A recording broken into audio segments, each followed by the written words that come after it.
Hey there, it's Walt.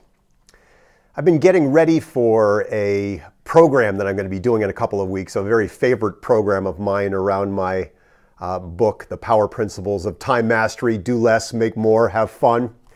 And I love doing these time management and productivity workshops. Time management is on everybody's mind. It is perhaps the single biggest challenge that most of us as busy entrepreneurs and business professionals and parents and partners have in the world. Everyone talks about how much they struggle with time management and productivity. If you ask anyone how they are, you usually get a response like busy or sometimes even crazy busy, as if to signify even greater drama around the craziness of our lives. And the truth is, we've got so much coming at us all of the time. Emails, text messages, notifications, and alerts. We're inundated with information. We're inundated with external stimulation. And there is just a sense always that we have way too many spinning plates in the air, that there's just way too much going on.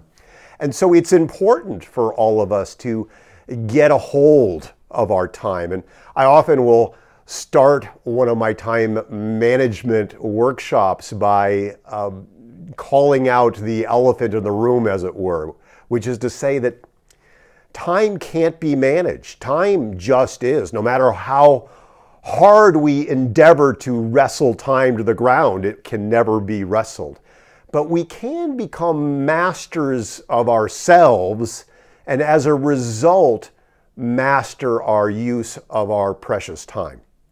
And so, as I've been getting ready for this next workshop, I have been researching some of the more recent articles and research around time mastery, time management, and I came upon this recommendation of doing a time audit, which I found curious. You know, years ago when we were building our business and grappling with getting control of our financial lives, we were invited to do a financial audit and to track every single small amount of expenditure that we would have in the course of a day or a week or a month.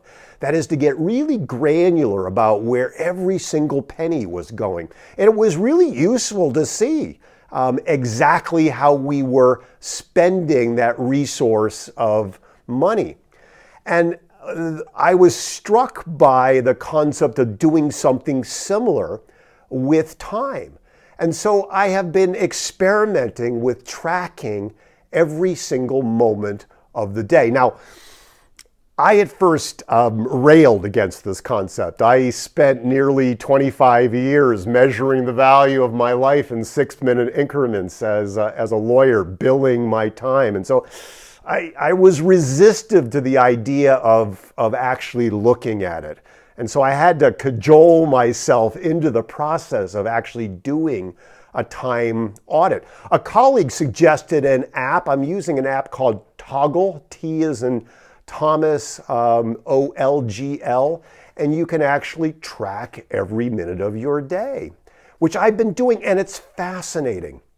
It's fascinating to see in graphic detail how I'm using my time. It's fascinating to see where I'm not using my time well. You know, like so many people, if I'm in between things or if I'm wondering what I should be doing next, sometimes I'll default to surfing social media, which can be just a black hole, as most of us know.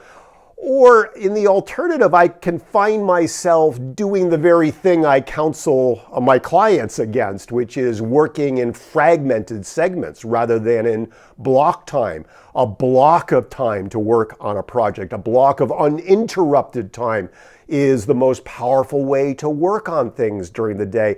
And by looking at this time audit, I was beginning to see that I wasn't doing that.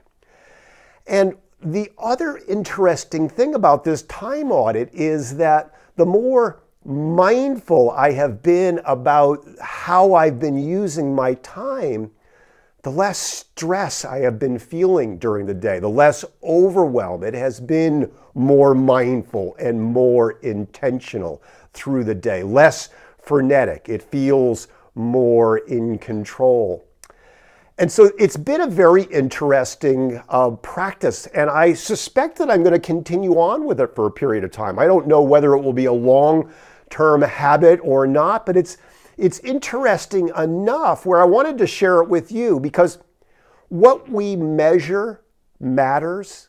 You know, whether it be our cholesterol or our blood pressure or our weight or our finances or our progress toward our goals, or for us, our running practices. What we measure matters. What we focus on, we see. And is there anything that matters more than this precious thing that is our lives, this fleeting time that we have? And so I want to invite you to get more granular, to look more closely at this very precious resource, which is our time. Make it a great rest of the day, great rest of the week. Talk soon.